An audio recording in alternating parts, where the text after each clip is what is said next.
What's up guys, Kasem with Digital Gladiator here, back again with another video, day 2 of our 30-day challenge, uploading a video every single day that's value packed for you guys. So real quick before we do start, I want to just quickly mention that our real site link service is opening up in 2 days, the 31st. So in 2 days it's going to be opening up to new customers.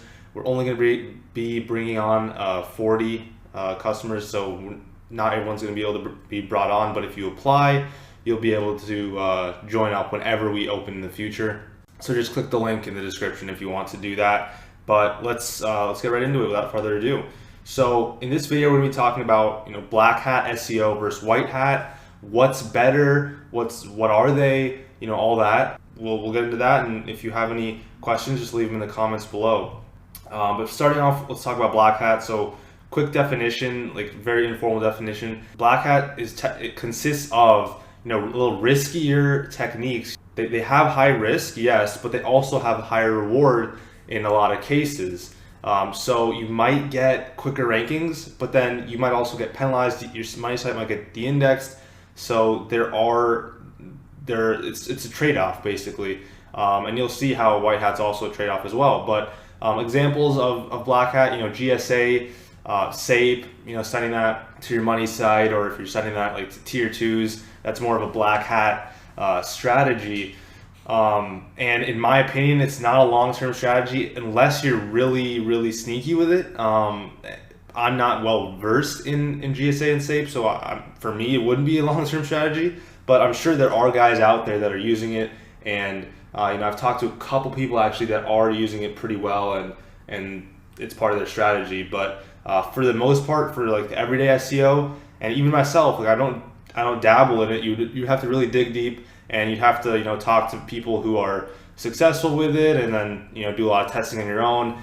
And just in my opinion, I just don't do it because I'm more of the just a little bit safer, but also a little bit riskier, and I'll talk about that in a little bit too. But I just don't delve into it. But again, I'm not hating on it. There definitely are benefits to Black Hat. And then White Hat. So White Hat, it's considered safer, right? It's White Hat, and it's also low risk compared to Black Hat. But also it's a trade-off. Like I said, it's going to take a little bit longer to rank in most cases. So what is White Hat, right? An example of that would be outreach links. Those are White Hat, considered White Hat by the large community. And also a lot of people who are just strictly White Hat, that just 100% totally pure, right? They're purebred SEOs. They say creating high quality content that just gets likes and shares. Links and shares, social shares, just naturally. Some people would consider that to be the only White Hat thing you can do. And there are different definitions that float around. But in my opinion, getting like outreach links, that's generally safer than pretty much any link type out there. So I would say that's White Hat. And again, it will take longer to rank generally if you're just doing White Hat. It's going to take longer, but again, lower risk. So the chance of you getting penalized, your money site getting penalized, is going to be especially lower than Black Hat. But I do want to talk about Gray Hat SEO as well. So Gray Hat is, it's what I do. I'd say I do Gray Hat SEO. It's a mix of both Black Hat and White Hat. There's some White Hats might say, oh, PBNs are Black Hat, and some Black Hats might say that PBNs aren't Black Hat. But generally, if you use PBNs well, the risk is not that high if you know what you're doing, right? So PBNs are an example, in my opinion, of what Gray Hat consists of. Gray Hat, it generally is a little bit safer than Black Hat, because I haven't had a site penalized thus far, knock on wood, but I haven't had a site penalized thus far, and I use Gray Hat all the time. So in the almost about 2 years now that I've been doing SEO, I haven't had a site penalized. And then it is quicker than White Hat. There's that benefit too. It's a little bit safer than Black Hat. It might not be as safe as White Hat, but technically, even though I haven't had a site penalized, and I know a lot of guys who've been doing SEO a lot longer than me who have still not been penalized yet. Knock on wood for them too. But it's generally what I think is the best strategy personally, at least for me. But let's go on to the last slide here just to run things over real quick. What should you do, right? What should you take away from this? What should your strategy be? Well, first off, it is up to you, right? I'm not going to tell you what to do. It's totally up to you. You can decide, all right, I want to go into Black Hat because I want to get results as quickly as possible. If my site gets penalized, oh well, I'm not spending a whole ton of money on it. I'm going to go into it and see if I can just get quick ranks, right? And then you might also say, no, I want to go a little bit slower, but I also want to get results, not having to wait a year or two like White Hat might take. Like White Hat can sometimes take upwards of a year to see real results and real money coming in. So you might not want to wait that long. Maybe you want to wait like about 6 months, give or take a few months with Gray Hat, depending on how great your strategy is. Then you might say, all right, I want to go with Gray Hat, get results a little bit quicker, but also a little bit less risk than Black Hat.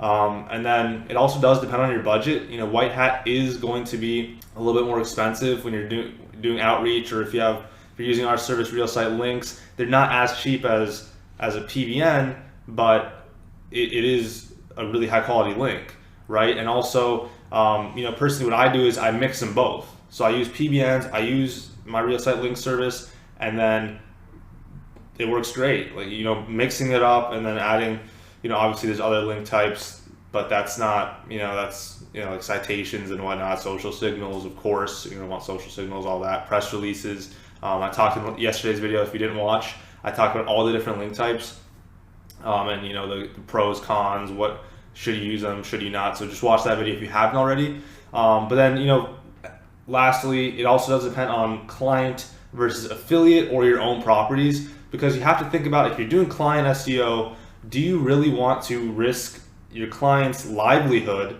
their site, by doing really shady tactics? That's something that I personally wouldn't be comfortable with. And then, because their business does rely on it. They have employees who their paychecks depend on how much business they're getting. The business owner depends on how much business they're getting, of course, and they have a family. So not to get all emotional and whatnot, but there are other people here that have a risk besides yourself. So that's why with affiliate and your own properties, maybe you can go a little bit more aggressive. And again, still up to you. Whatever your ethics dictate, totally up to you. I'm not going to tell you should or shouldn't do something, but either way, you can take your own conclusion from all this. I'm just giving you the information, and you can make the choice. So that's going to be it for this video, guys. Again, we're day 2 on the 30-day challenge. Every single day we're going to be uploading a video for the next 30 days. And make sure to subscribe and also click the notification bell, and so you can get notifications on exactly when we upload every single day. So you can drop that like and you can get value, and then you can rank your site and bank. But anyway, guys, make sure to subscribe, like I just said, and join the Facebook group if you aren't already, because I will be posting a lot of value outside of just YouTube videos in the Facebook group. Make sure you do that. And that's going to be it for today. See you tomorrow.